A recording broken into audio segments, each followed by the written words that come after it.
Card from Backstreet Boys. Shout out to Boy Band Break. It's Chris Kirkpatrick here. Shout out to your podcast, Boy Band Break. Everybody, this is Howie D, and I'm listening to Boy Band Break. Hi, Ashley Parker Angel here. Huge shout out to the Boy Band Break podcast. This is Brad from LFO, and you are listening to Boy Band Break. Hey, what's up? This is Jacob. What's up? It's Dan. What's up? It's Trevor. And it's Eric Michael, and it's time for Boy Band Break, baby. Let's go! Bam, bam, bam, bam, bam. Welcome back to Boy Band Break, where we encourage you to take a break from your day and join us in some boy band conversation. As always, my name's Diane. I'm Chinzia. I'm Sophia. And I'm Lydia, aka Mama Lou.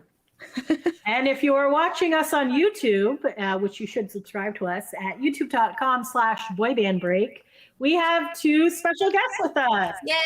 So welcome to Alison and Valen, and they are with us from Chriskirkpatrickmas, a boy band musical. A boy band Christmas musical. Christmas musical, yes. So welcome. Thank you. Thanks for having us. Yes, thank you. So start us off on your journey. Oh, wow. Start from the beginning. Okay. Yeah. Life or... No. I was born in Las Vegas. Yeah, you're right. I know. So I found out about their musical from a tweet from an NSYNC fan who said that, I guess this is your second year doing this. And I was like, whoa, this sounds really cool. I'm going to look it up. And then I'm like, obviously, as a huge Chris Kirkpatrick fan, one of the few, that, I know, right? But you know what? I just like, well, musicals, plays, and Chris Kirkpatrick, how can you go wrong, right? So, yeah. So tell us a little bit about how this even came to be and where you guys met and all that stuff. So, sure. Absolutely. Do you want to start, Valen, or shall I? Well, we met in Scotland 15 years ago. What? Yeah. Oh, wow. How does that happen? I was looking for a roommate. I was out there for music. At the time I was doing pop. I had a record deal over there. Ooh. And I desperately needed a friend. Spent a lot of time alone. Yeah. I graduated from college and didn't know what to do with my life and thought that I would rather figure it out somewhere other than my parents' house in New Jersey. So I moved to Scotland on a recent student visa and was looking for a roommate and was in a little internet cafe when I saw Valentina's ad. I'm sorry, Valen. No, it's Valentina also works. Longer. So we met up. I was very late for our first meeting because I didn't realize how long it would take to walk places in Edinburgh at the time. But she waited, thank goodness, and we spent all night chatting and hanging out. And then, we kind of went from there.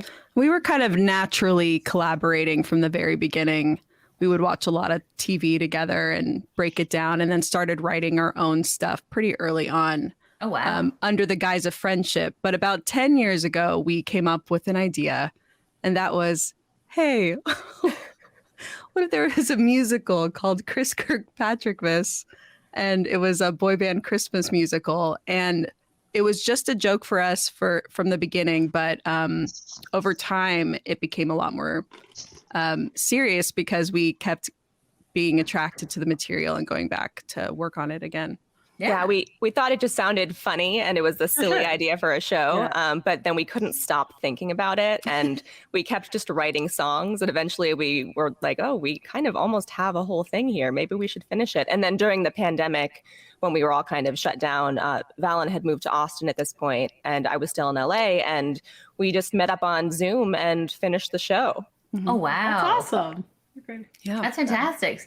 So like, okay, so walk us through like, I guess, I don't know if you can do, no spoilers, I guess, but like, can you walk us through the play, like synopsis? And Allison's really good at that. Okay.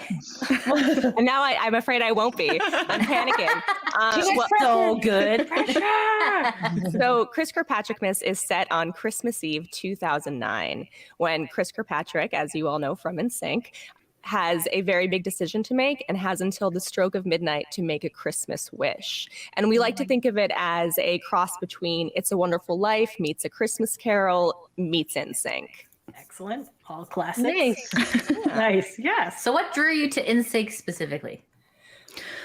Just the name? No, I mean, personally, I think what really interested us in the story was the fact that Chris did feel like a little bit of an underdog in comparison to the other members. And he was the one who started the band. Right, exactly. So not a lot of people know that, but yeah, you're right. Yeah. So the fact that it was his baby, it was his idea, and it became this giant thing that was his dreams coming true, you know, and then he was not the one who, I guess, became the breakout star from it. But he still did achieve his dream of this boy band. And we just thought that there was something really beautiful there. And we both grew up, you know, right at that boy band time. So it was very present.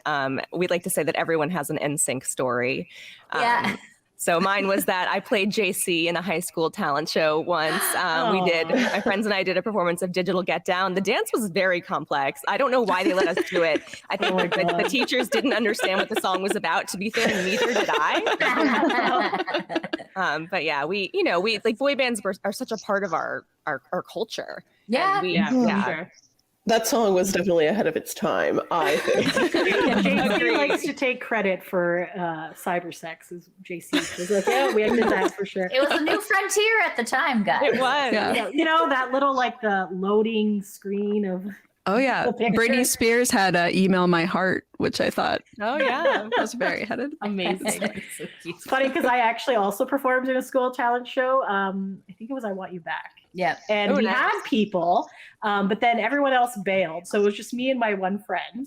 And then right before we got out on stage, hey, you know, in the music video, when they do that thing where they like cross the hands and step over and then you just flip the other person over, I'm like, we should do that. Is the idea that I can. But let's practice it before we go out on this cement floor. And then obviously my friend is skinnier than I am. So I'm like, I'll be the muscle, or whatever. Not taking into fact that I was much shorter than her. So when I tried to pull her, she fell, hit her head. It was very awkward. And then we're like, okay, it's time for us to go out on stage. We're like, oh shit. The show must go on. And so it's like the dance kind of looks a little awkward, but there's only two people there. And it was... You know what? We had fun. So I'm sure it was amazing. Is there any video footage? You know what? I don't think we do.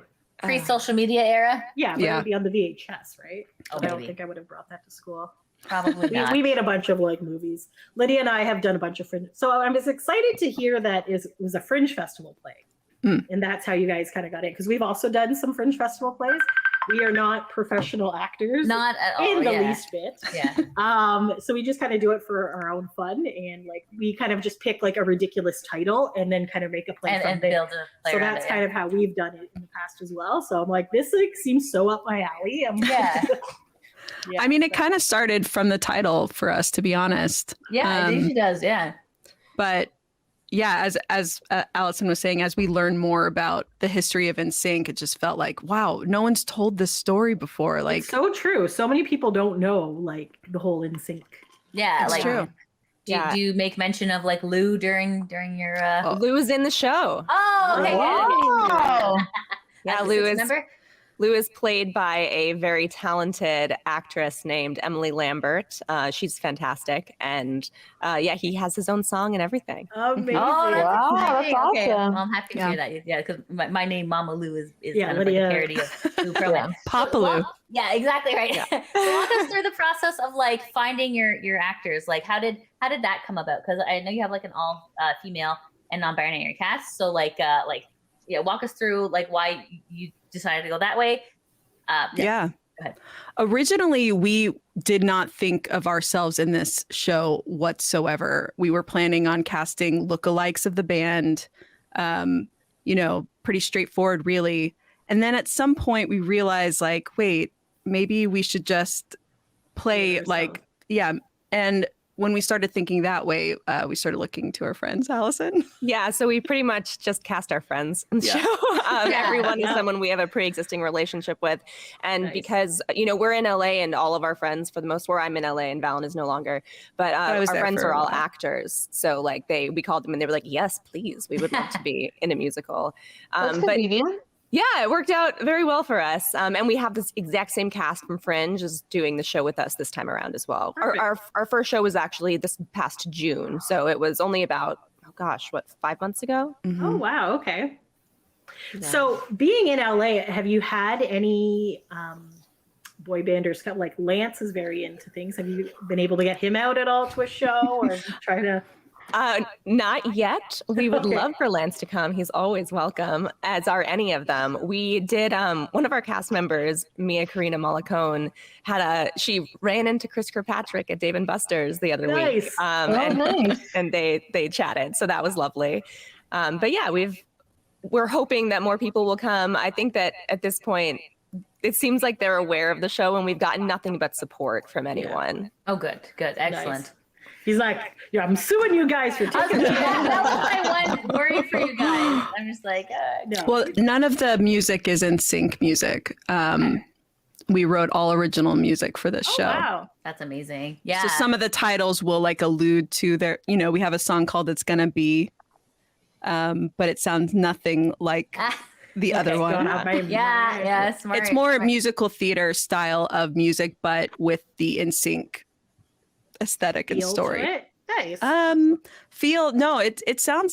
feels like Christmas Disney musical, honestly. Okay. We do have one song called Boy Band Song that is very much in the style of boy band songs, and that charts the rise of NSYNC and kind of is a montage piece of their immense success. Yeah.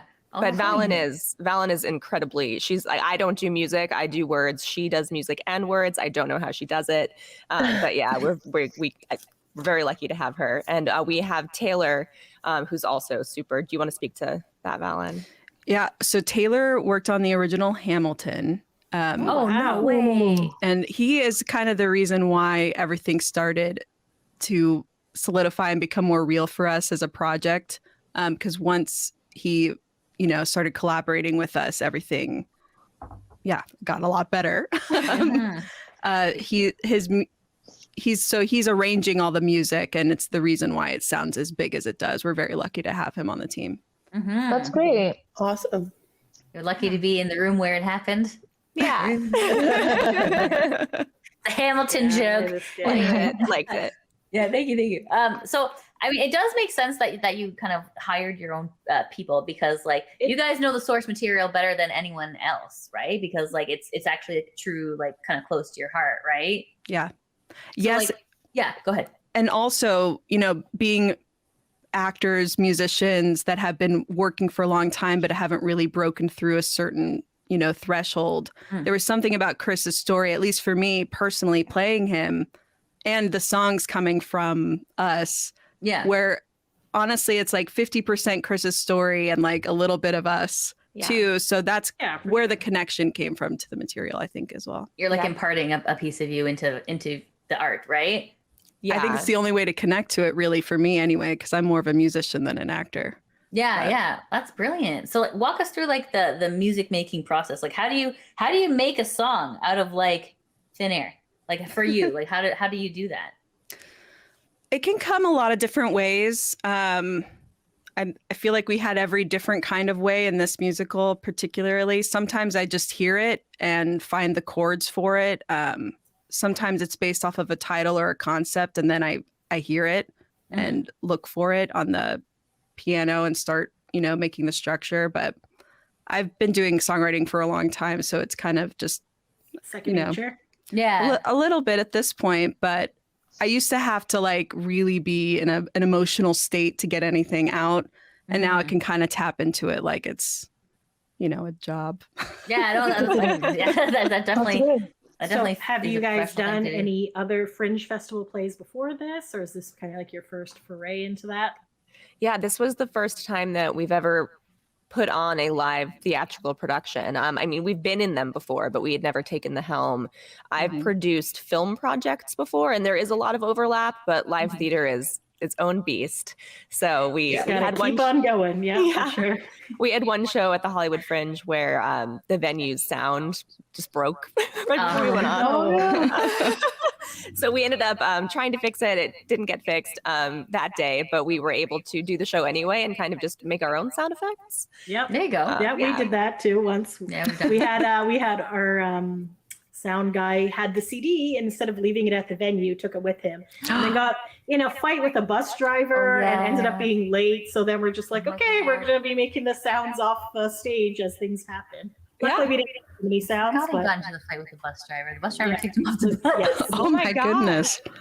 And he didn't have a cell phone, so he couldn't call any of us to pick him up. So we're just like, Waiting for the CD. Yeah, we're like, that's fine. We'll just sing. We'll just figure out something. The show must go on. Yeah. Pretty much, especially in a fringe festival. You're at a very short time period. Yeah. You only have so much time. You got to be able to take all your stuff off and on, right? So, Yeah, exactly. We kind of try to use it as a workshop because it's such an intense experience and you have so little time to figure it out. And so true. You know, you kind of have to go with your instincts. It's thrilling. It's terrifying. Yeah. But I'm But it's really just super glad we did fun, it. right? It's just so much fun to do stuff like that for sure. Absolutely. Would you ever consider making it into a film? And like pitching it to like different maybe networks and stuff like a claymation film. Oh my gosh. Yeah. Or have you any thoughts of like kind of taking this on the road and going like to different fringe festivals? Like, or New York or something like that, like an off-Broadway or...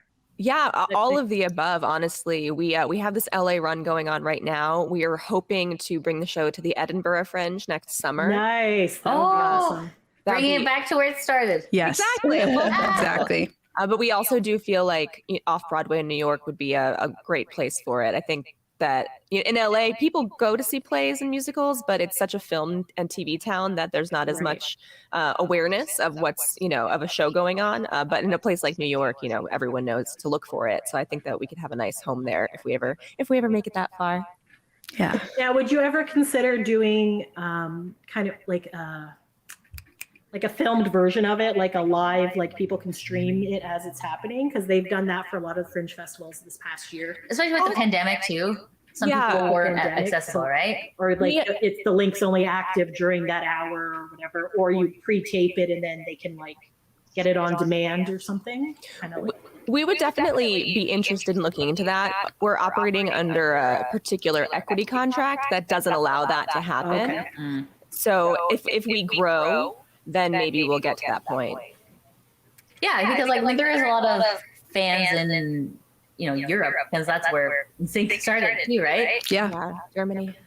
Yeah, Germany. We talk about that in Boy Band Song. Oh yeah, okay, good. Nice. A lot of people forget about poor Europe.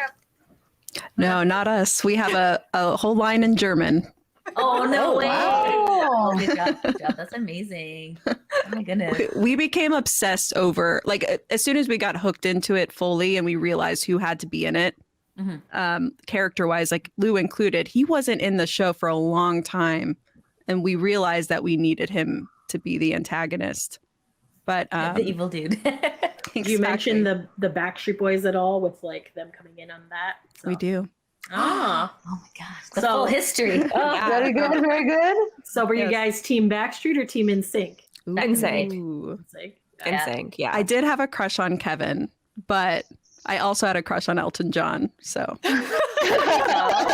Amazing. Yeah, Kevin was always like, like a heartthrob with the older ladies and the thick eyebrows, right? You can't resist. He was just so tall. I don't know. Those, black hair, blue eyes. I was 12. It was perfect. I know. I will take care of you. You're like, oh my God, yes. So Sophia and Diane were definitely team Backstreet back in elementary school, high school. Although I will say I did also like NSYNC before, like you had to choose. Yes. Yeah. So, and Leah and I were we were more team NSYNC with Backstreet as well. So we kind of, we've kind of had all rivalries in school. Yeah. It was kind of like the way they made us with Tiger Beat. Choose between Hanson and Leonardo DiCaprio on the poster sides. That was a hard decision. So you you got to buy two of them. So exactly. Very clever. Smart. Yeah. I know. Back in the day, we used to get taken so advantage of. We'd buy like little like lip glosses and stuff like that. We're like, oh my God, it's like Justin's kissing me.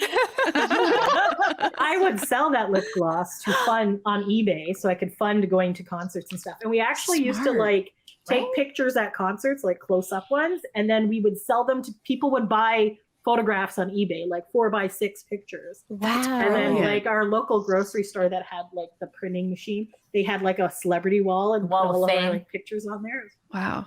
Such So an entrepreneur. when was your first NSYNC concert? Out of Oh, man. curiosity. I don't know, 90. Well, I was already in high school because I feel like Handsome was our first boy bandy type concert.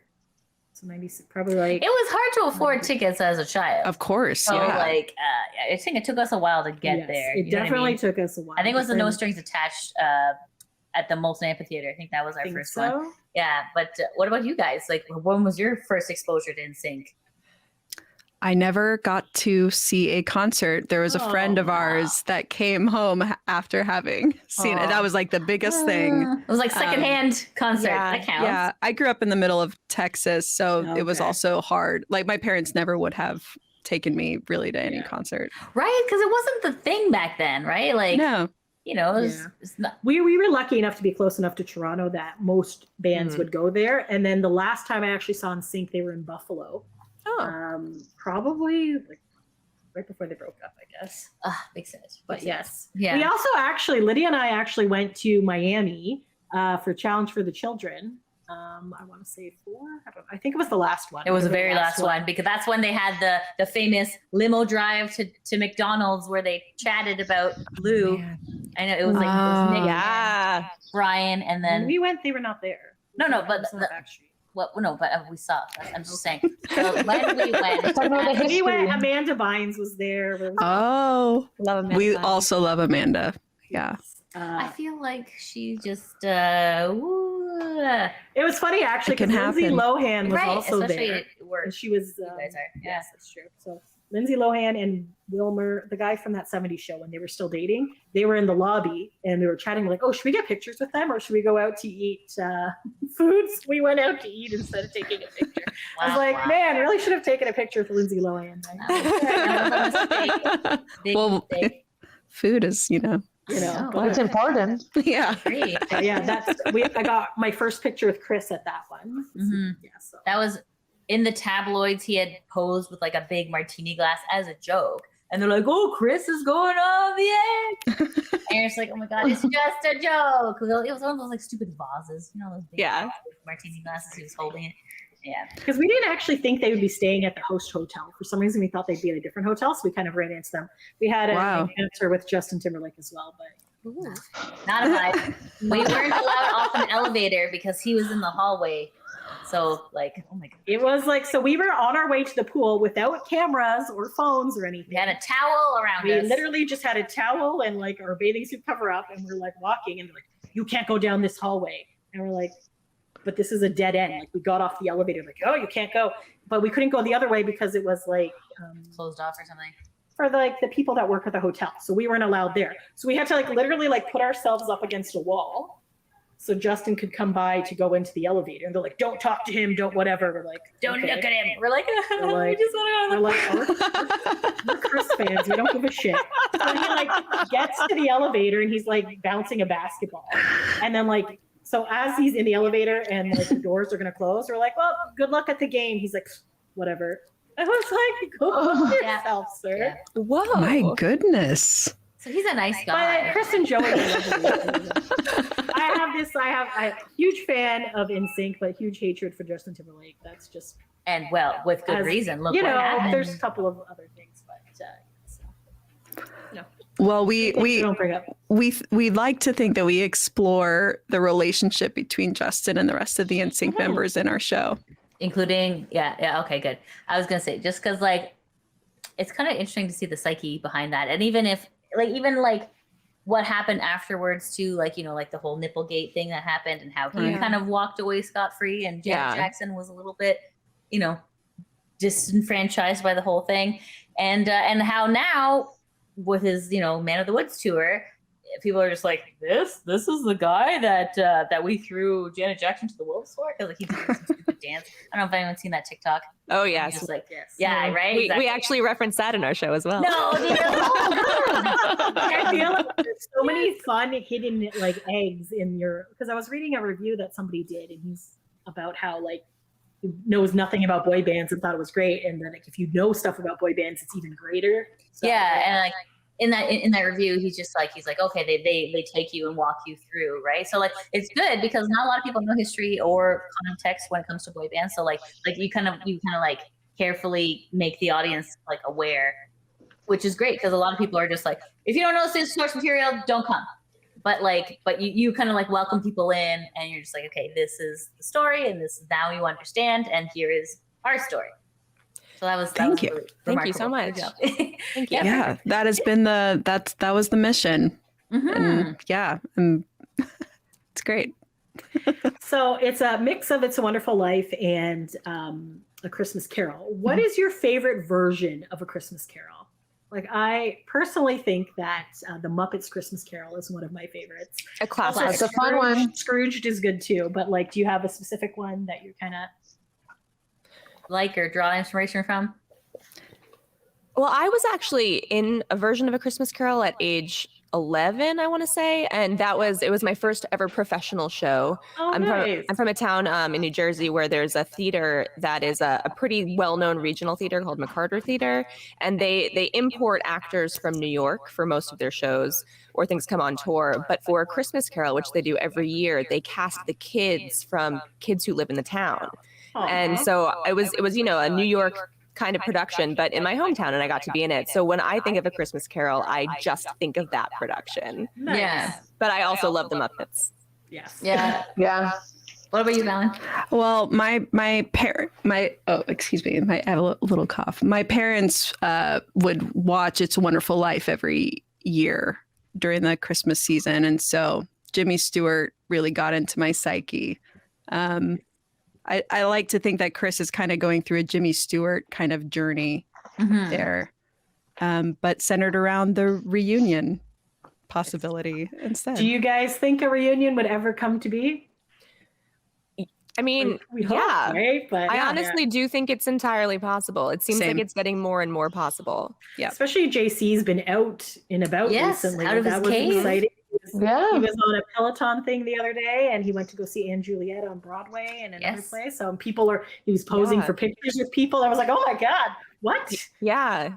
There's definitely something in the water. That alternate JC kind of thing that hit Twitter. It's funny because we actually have something in our show about like an alternate timeline where JC is a bigger star than Justin. Nice. Oh, that'd be nice. That'd be amazing. That's awesome. Oh, right. Because part of your show was like, what if you never put NSYNC together, right? Like, was it during that part? Okay, I don't want to know spoiler, but I don't want to ruin it. Yeah, but that's so exciting because, like, yeah, you do kind of. And in all fairness, we do shit upon Justin a lot about like, oh, the reunion's not going to happen because of Justin, but like JC is also a major vocalist and has kind of been kind of under the radar for the last little while, right? Kind of doing his own thing and not really out and about. Where like Chris and Joey are like everywhere, and Lance is doing his thing. So, I think they even do like a Disney like food Eat one? the Beat. Eat the Beat. That's right. Yes, Joey does that, and then Chris was a guest, and I knew he was going to be a guest, and I was like, "Ooh, should I fly down to Florida?" And I'm like, "No, I have no money." I know. We did go see him in the summer in where did we go? Kalamazoo. Middle of nowhere. Wasn't it Kalamazoo? Kalamazoo, Michigan, and then we went to like a field in Xenia, Ohio, and we're just like, it's just like the middle of nowhere. It was a very hot day. The concert was almost canceled because they didn't have power, and the power was off for many hours. And we're like, is this gonna happen? It was with O-Town. So Chris and Jeff Timmons were hosting, and then it was O-Town and not Mark McGrath. Who was at the other one? The guy from David Cook. That's right. You're right. Billy Gilman. And so it was like two back-to-back shows, but they had a slightly different mix of people. But yeah, that was Chris is fun time. I'm curious. Have you all ever watched Man Band? Mission Man Band? Yes, thank you. Did you guys get inspiration from that? It came in the last three months of us like about to put the show up. So the show was pretty much done, but it definitely like made us feel. I don't know how to describe it. It was great. I feel like it was very informative. It was super. I don't think it was like a good show for them at all. I think that the way they edited it was terrible. Like terrible. It made Chris look very Bad. not nice person. Yes. Diane's like, Chris looks like an asshole in this. Yeah. I'm like, They totally did. Yeah, Like, I would just like to say that Yes. Cynthia forced me to watch it. I did. They're like, we need content for the podcast, and it's like they're very short episodes. They're like 30 And they minutes. have There's only, Chris in like, it. What 6 could possibly go wrong? And it has Jeff Timmons, love him, and then rest in peace, Rich Cronin, Mhm. and then Brian Abrams, we didn't really know a lot about. Yeah. Also, didn't come off great. It's a good lesson to see how easily your narrative can be taken from you. Even Yeah. if you're in the biggest boy band in the world, like they had no idea likely that it was going to be edited like that. And they were probably sold a completely different idea, like some real documentary that got to the heart of what they were truly experiencing that was hard for them. Yeah. And instead they took their most vulnerable everything, like they were in such a vulnerable place in their lives, all of them, and turned it into a jokey show? circus in the editing process. I don't think any of that was true, like on the ground. But no, I agree with you there. Yeah, because really, once you sign off, MTV's like, right? What did we do? That's their And I job. think But Chris basically thought that he could recreate what he did with NSYNC. Like NSYNC was basically done, and he was like, a lot of the boy bands were done. Yeah. And he was just like, what if I just put together another group with all of these members who are still interested in being in a boy band, but aren't anymore. Yeah. You know? I think it was still a good idea, and he just didn't get like the right attention mix paid of to it. Yeah. Or just that, like somebody taking it seriously enough. But what we got out of it, I mean, also is just how passionate he is and how much he really cares about what he's doing and how seriously he takes all of this. Yeah. And for us, that was the thing that... And what a leader he is too. Yeah. It really is. And you wouldn't expect that from Chris. You're like, oh, it's the goofy one with the pineapple hair, right? Well, not even like Shinzia mentioned it, like growing up, and even basically until we started this podcast, I was like ride or die for Backstreet. Like that was my, but through doing this podcast, like I've met Chris, I've met Joey, I've learned more about NSYNC because, we watched the different documentaries or, went through different things. And I have softened toward them a lot more. And even like, I didn't even realize Chris was the goofy one. Like in my mind, he was the Howie equivalent. Like the one that was like, oh yes, and Howie, sure. Yeah. Like nobody cares about Chris. But I actually, like, back in the day, I never would have thought like, oh, Chris is going to be my favorite member of NSYNC. But here we are. Here we are. Because I confidently can say he's also my favorite member of NSYNC at this point. Yeah. Yeah. And I think He's really funny. with it's so true. But with that show, if you've met, you guys haven't met Chris, right? No. Okay, but Not if yet. you've met Chris, he has Soon. a Soon. We're gonna hilarious, manifest like it he has for a you. very dry sense of humor, and he's like really funny. And sometimes he'll say things, but he says it in like such a straight way at times, deadpan thing. Yeah. And people think he's either serious or being a complete asshole, not realizing like how friggin' funny he is. Like, I would say one of my favorite moments from when we saw him again, when Sophia and Diane met him, we were at this convention in Louisville, Kentucky. So we were there, and it was also a shit show because they promised like VIPs, like, oh, you get this special thing with all the boy bands and like stuff, and they obviously didn't pass it with their management. And Nick Carter from the Backstreet Boys has a different management, so he agreed. So the other guys were like, well, now we have to show up so we don't look like assholes. Anyway, so it was like a whole thing. So they were just like, we were playing Uno because we were so fucking bored waiting for them to come. It was like a ballroom, like in the middle of this thing with like tables set up, but there was like no food. So anyways, they're like, oh, the fucking Canadians here are playing Uno. Like, what the heck's going on? Like this party, right? So anyway, so then they're just like chilling and mingling and stuff. And then Chris comes up and I go, buddy, I just gotta ask you, like, is JC actually what like the persona was? Like, because the persona was like sleepy in sync, or he was always like quiet and tired and all that shit. Like, is that kind of what he actually is like? So he's like, okay, let me give you a scenario here. This is a hypothetical scenario. It did not happen. I'm Chris like, is okay, saying this. Chris is saying Okay. this. Yeah. So he's like, so let's say that we were at a rehearsal and JC is late. And he comes in and we're like, dude, you're late. He's like, oh yeah, sorry, I was just running late. And we're like, okay, whatever. But then in the meantime, in the background, there's the news is on, and suddenly like NSYNC's JC Chazé saves bus full of children, like does all this stuff, and then we like look over at him and he's like, oh yeah, that happened, whatever. He's like, whereas for me, I'd be like, so he's like fucking like full body here. He's like slamming up, like kicking, and like he like bursts through this door. He's like, if it was me, I'd be like, what happened?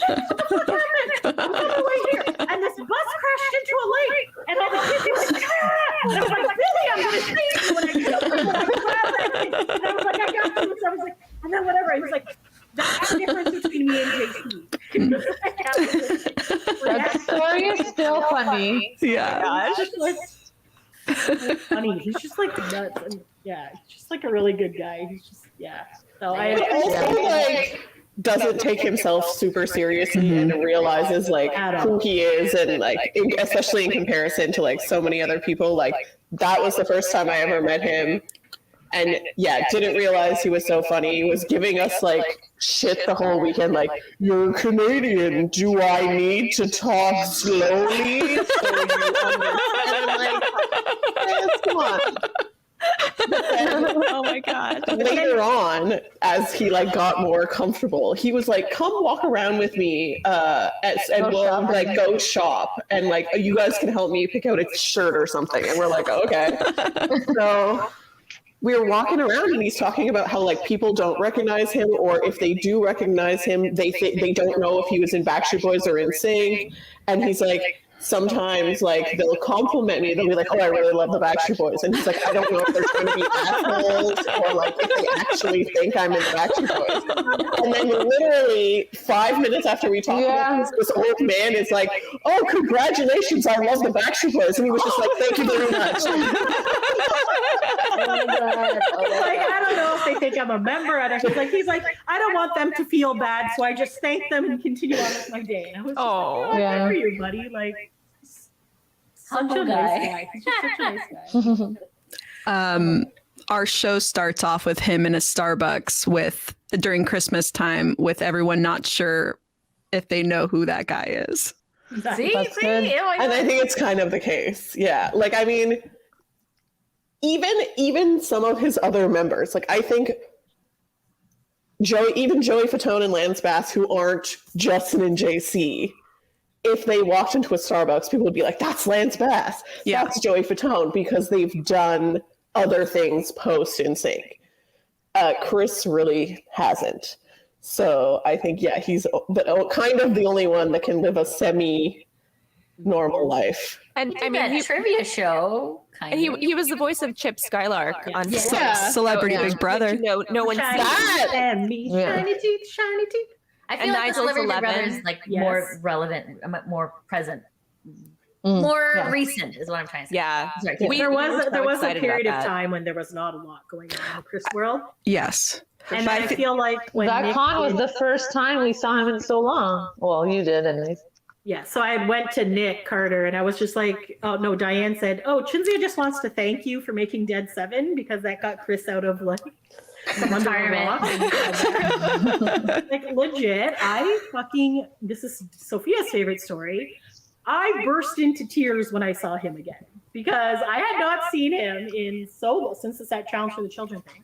And first of all, didn't really classify who it was. Like I saw him and I'm like, oh, that guy looks familiar. Who's that? And then I was like, holy shit, it's Chris.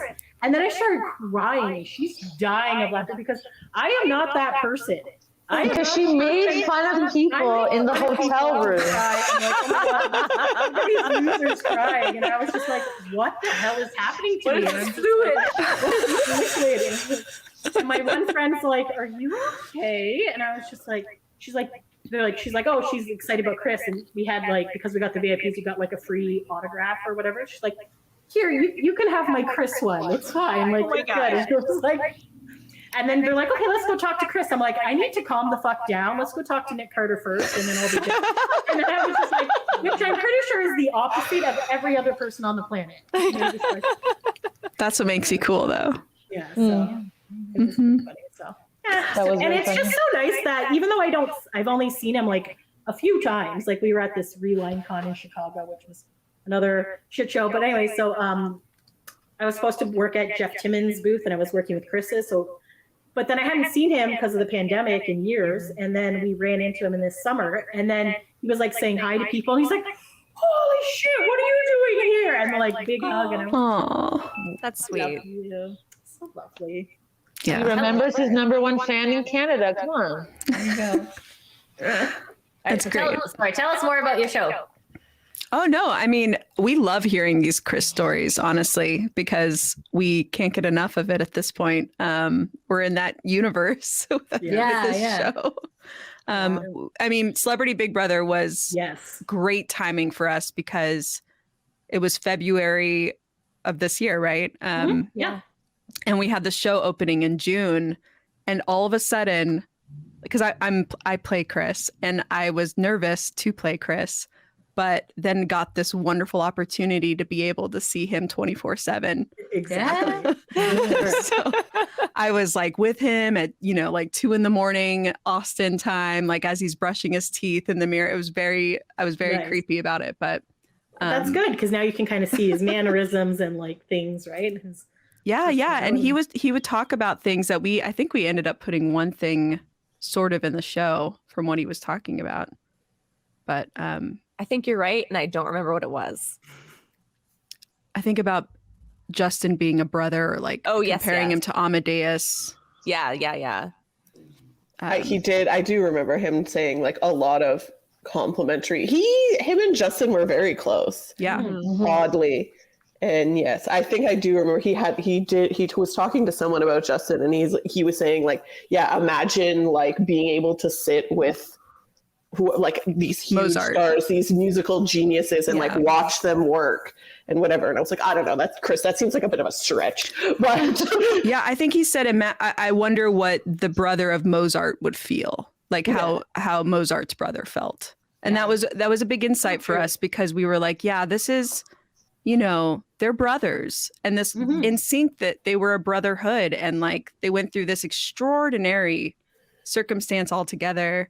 And the fallout out of that has affected them all in different ways. Yeah. And that's been interesting to see too, because a lot of it's not even about like the projects you come up with afterwards, but who's going to pay attention. And in the industry, when you have 5 members to choose from, like, I think Chris did get a little lost in the cracks for a little while. But the nice thing about that is like, that's a story too. And maybe that's something that can, it's becoming richer for him. And how cool would it be if he like became the most popular? Yeah.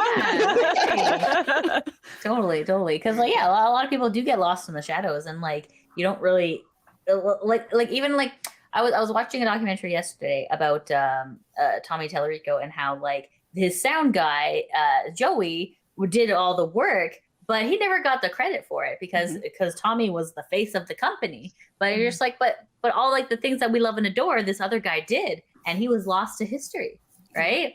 So that's kind of the same thing with Chris, right? In a way, like nothing would really have been as it was without him, right? And that's what makes him Jimmy Stewart. Exactly. Okay, sorry. Let's share. I'm going to share the screen a bit just to show kind of like all love, because you have like some amazing content here that I really want people to see. Okay, so we have. Should we start this one? No, just go ahead. This one? Their web. Yeah. So I'm just gonna go on your webpage here. Oh, nice. Which is like amazing. It's a beautiful website. Yeah. So okay. So we're gonna start. Is it okay if I read? Of course. Yeah. Okay. Sure. Okay. So this is the team here at Chriskirkpatrickmas. How do you pronounce it? Chriskirkpatrickmas. Okay, perfect. Okay, so it's hard for everybody. Don't worry. Okay, here. You know what you do. Okay. So it's Christmas Eve 2009, and Chris Kirkpatrick from NSYNC has a decision to make. Can I just pause for a second Yes. and say how much I appreciate that you spell NSYNC correctly on everything? Yes. We had a couple discussions about it for sure. Because let me tell you, a couple episodes ago, we went through their official book that I found in my basement. And even in their own official book, they spell their name wrong. So 3 different times.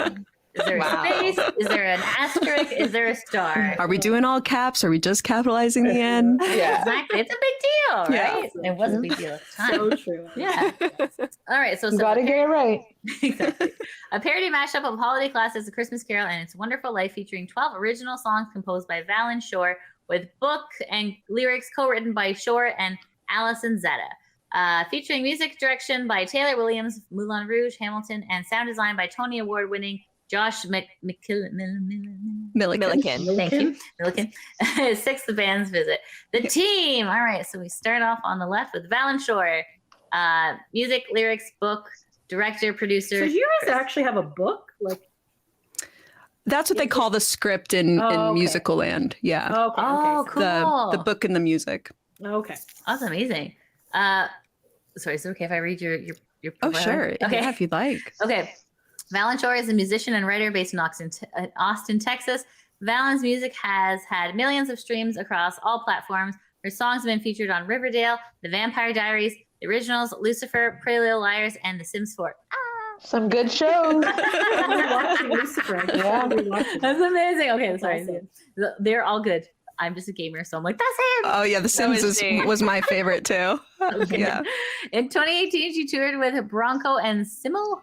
Is that, did I say those right? Yeah, they say Broncho, but I also used to call it Bronco. Oh, okay. And Simmel. Okay, perfect. Yeah. And she's a proud mama to Dylan. Yeah. And Instagram handle is Valen Forever, and Spotify is Valen. I love this photo of you, by the way. Like, it just like, you're just so like into whatever you're doing. Thank you. Yeah, get him. Thank you very much. All right. That was a good read. Yeah. So then we have Alison. Do you want to read this, or shall I? I will read it. Sure. Okay. Alison Zetta, lyrics, book, director, producer, and Marky Mark. That's amazing. I want to see that. Sorry. Alison Zetta, she, her, is an LA-based actor, writer, and filmmaker. Favorite credits include music video for Pink's Effing Perfect. Oh, wow. Directed by Dave Meyers, and the title role in the DC era premiere of Sarah Rolls Eurydice. Thank you so much. Yeah. We have a lot of weird sounding credits. Alison's award-winning short film Girl Meets Roach screened at over 40 festivals worldwide. She recently completed another festival circuit with her script. The Break app, winner, Copa Shorts Film Festival Comedy Screenwriting Competition, finalist, Nashville Film Festival Screenwriting Competition, Oxford Film Screenwriting Competition, and semifinalist, Omaha Film Festival Screenwriting Competition. And Instagram is Alison Zetta, and Twitter is Zetta. That's amazing. Nice. Like, these are like amazing credits that should be celebrated. You guys are amazing. Thank you very much. All right. Well, okay. I'm not going to read the rest, but I'm going to read who they are. Sure. We got Josh Milliken. Josh Milliken. Thank you so much. It's a lot of L's in a row. There's a lot of L's. Okay. You should add that. The L's and the I's are, The are confusing to these. Yeah, my eyes. I could see that. I'm so used to saying it. Sound designer. All right. We got Taylor Williams, who's the music director. We have Riley Rose Critchlow, which is the assistant director, and also Lance. We have Nicole Weiland as Justin. A wonderful Justin. Oh, yeah, really? Oh, yeah. Tell us more about that.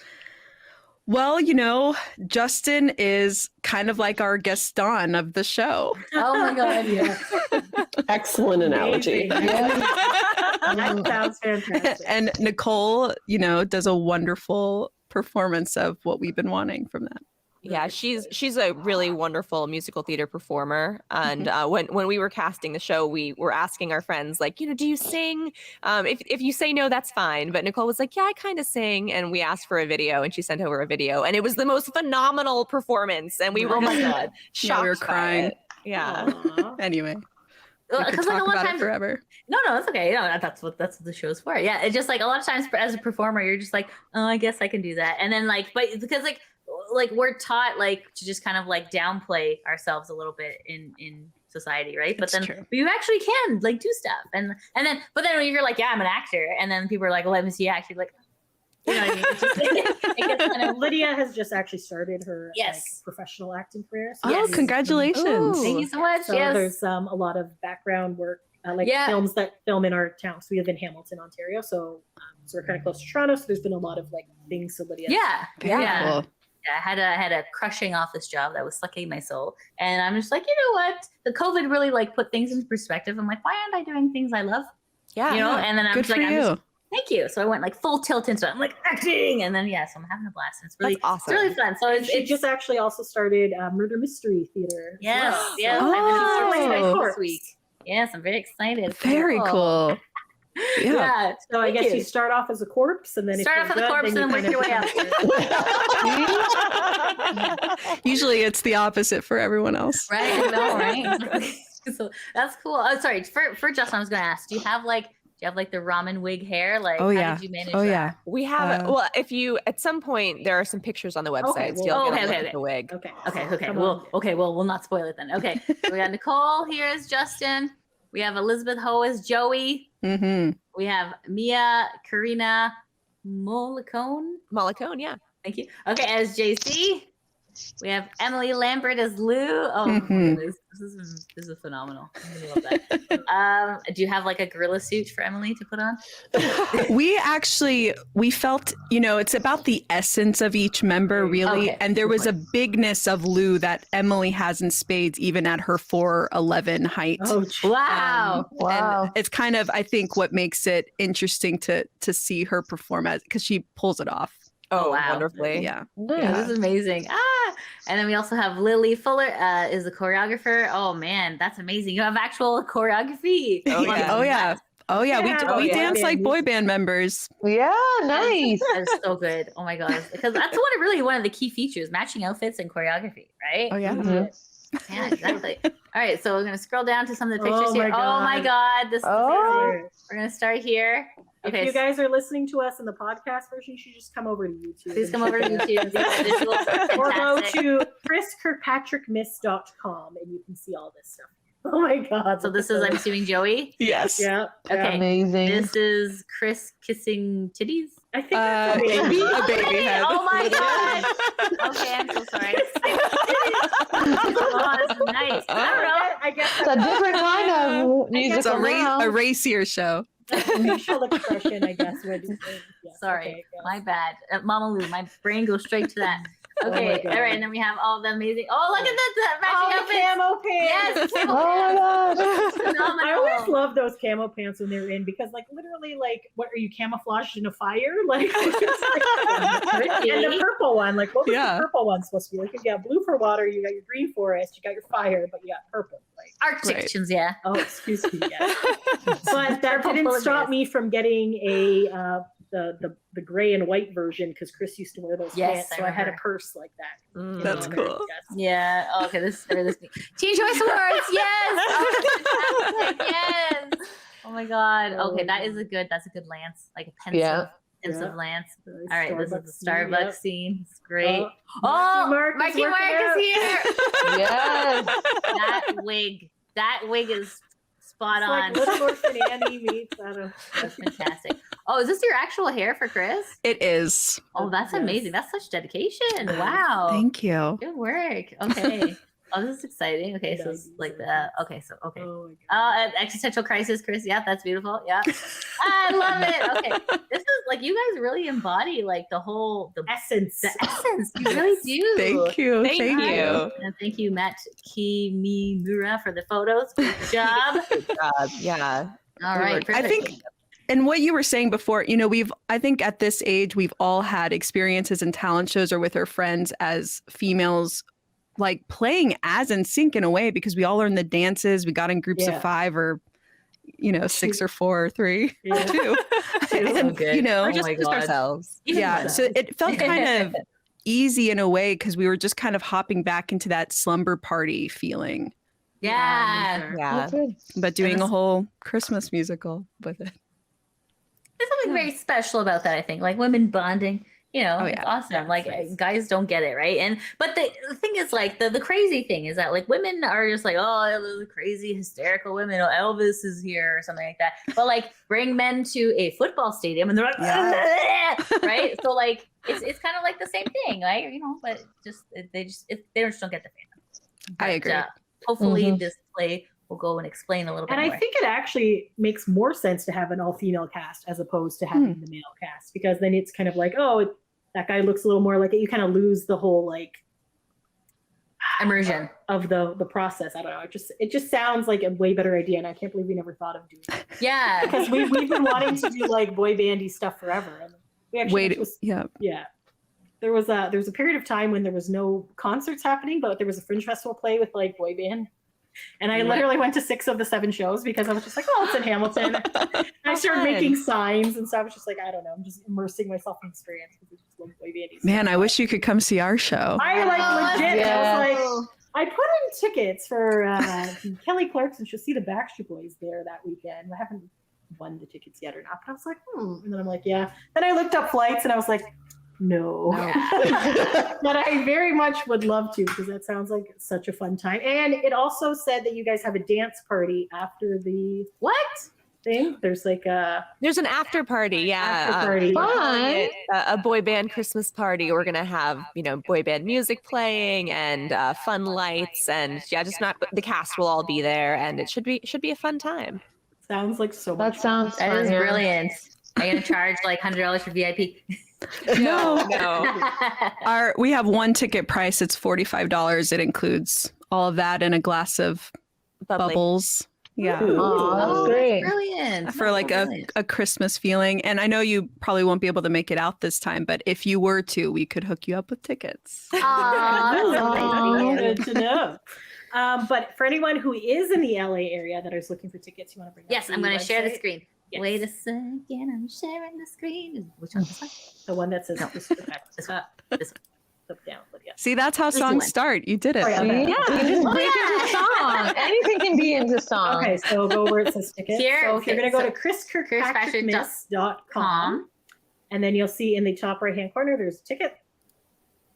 And it will bring you to Eventbrite. Eventbrite. A tab we cannot see because you only shared a tab in the window. All right, is it showing now? Yes. Yeah. Okay. So there you go. So so tickets are $45. There's a bunch of dates if you would like to. I am scrolling. Oh, it's select date over here. Here, you do the mouse, buddy. Okay. I love you. You do. It's December 1st through 11th. Okay. There you go. Ask the experts. There you go. So most shows, so you got most shows are at 8:00. Some are at 2 or 3 on the weekends, but yes. There you go. Yeah, we would love to see you there. It should be a good time, and you never know who might be in the audience. Your incentive to go. So it's at the Actors Company in Los Angeles, California. And yes, so there you go. There's a map. Wait. Scroll up. That's the map. There's Yeah. yes. It's in Hollywood. It's in Hollywood. Oh my God. Actual Hollywood. That's crazy. Yes. I've always. Complimentary glass of bubbles. Oh, there you Raffle go. ticket for theme prizes. Ooh. And the boy band Christmas after party, a nostalgic interactive after party with the cast featuring holiday and boy band music and special surprises. Even if you have just the slightest love for the 90s and boy bands, then this is a must-see. So there you go, guys. Very cute. Got the puffy jacket. The puffy jacket. That's classic. I also bought a puffy jacket because Chris had one. Really? So I had a silver one, yes. Oh my God. I found that puffy jacket at a Goodwill in Texas, and it was meant to be. There you go. Thank you. Mhm. That is so cute. Stupid So, question. yes. Do you guys get winter in Texas? Not really, no. Okay. What? Probably why it was in a Goodwill. I was gonna say, like, how does like a puffy jacket make its way? Somebody moved to Texas and they're like, oh, I Like, don't need this this. anymore. Better donate it. So Makes sense. It was like meant Maybe it to was be Chris. then. There you Maybe. go. Exactly. Oh my God. That's like serendipitous, isn't it?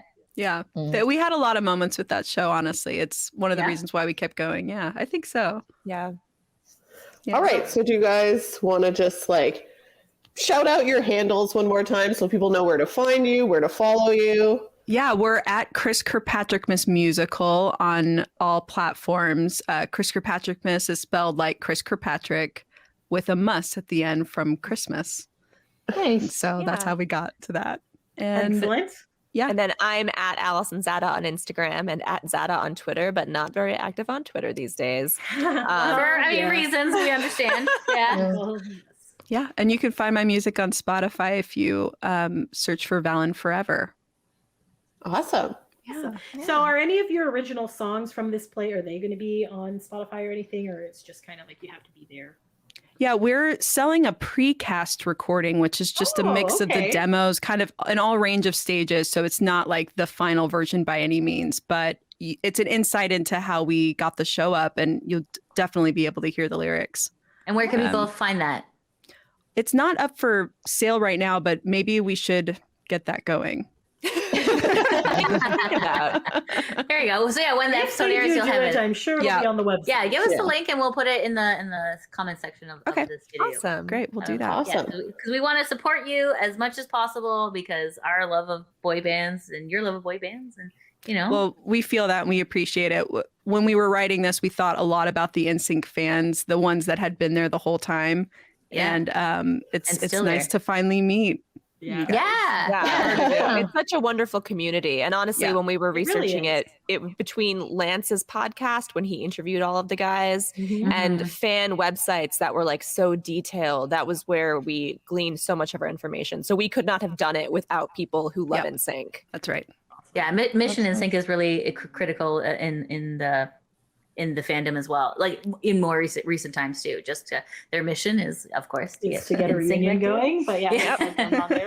Hey, that's part of our mission too. Yeah, literally, I found out about this because another NSYNC fan had posted about it, and I was just like, "This sounds amazing," and I would love to see it. So I'm glad we were able to connect with you guys, and we really hope that your show goes well and you break a leg. Thank you. And if we end up in Canada, you're the first people to know about it. Yeah, absolutely. Take you on the tour. We got everything. Yeah. We'll be there. Perfect. All right. Thanks so much for joining us. Thank you. Thank you for having us. Yes, all of you. And thanks for everyone for taking a break with us. Until next time. Thanks for listening. Let's all wave bye. Bye.